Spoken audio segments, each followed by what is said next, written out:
Benavidez fight. And, people are virtually giving Demetrius Andrade no chance.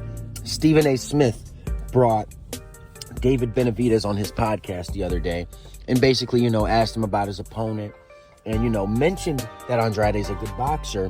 But then they just kind of moved on. And then Stephen A. Smith went on to ask David Benavidez about what he's going to do after he beats Andrade, because he thinks he will beat Andrade, and started asking him about Canelo and what if Canelo doesn't want to fight him. And I just think that David Benavidez is going to regret not taking Demetrius Boo Boo a little bit more seriously than he should.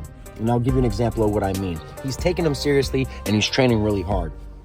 But every time he's in an interview on a podcast, they ask him what he's going to do going into this fight, going against a clever southpaw like Demetrius Boo Boo Andrade. And he keeps saying it's going to be the same exact game plan they had for Caleb Plant. If anyone remembers that fight particularly, Caleb Plant won the first 5 rounds. Then he began to fade. David Benavidez went on the attack.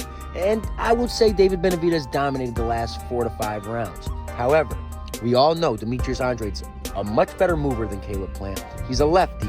He's a better puncher than Caleb Plant. Doesn't fade as bad. He might start to fade. We saw like fade type abilities in like round 10, 11 against Damon Nicholson. But it's not to the ability that Caleb Plant starts fading in round 7, round 8.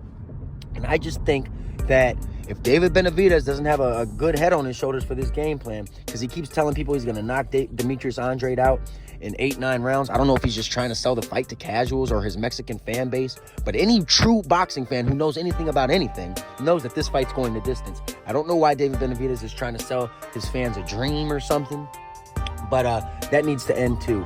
And I think come Saturday night, you fans will be very excited to watch this fight. It's going to be a great fight. It won't disappoint you like some other fights have. And also, I think they will rob Demetrius Boo Boo Andrade regardless of what happens. But mark my words, win or lose on Saturday night, if Demetrius Andrade comes out there and wins 5 to 7 rounds, to me, that's a win on his book, regardless if they rob him of the decision. Because all Demetrius Boo Boo Andrade has to do with the time shining is, to me, put on a great performance.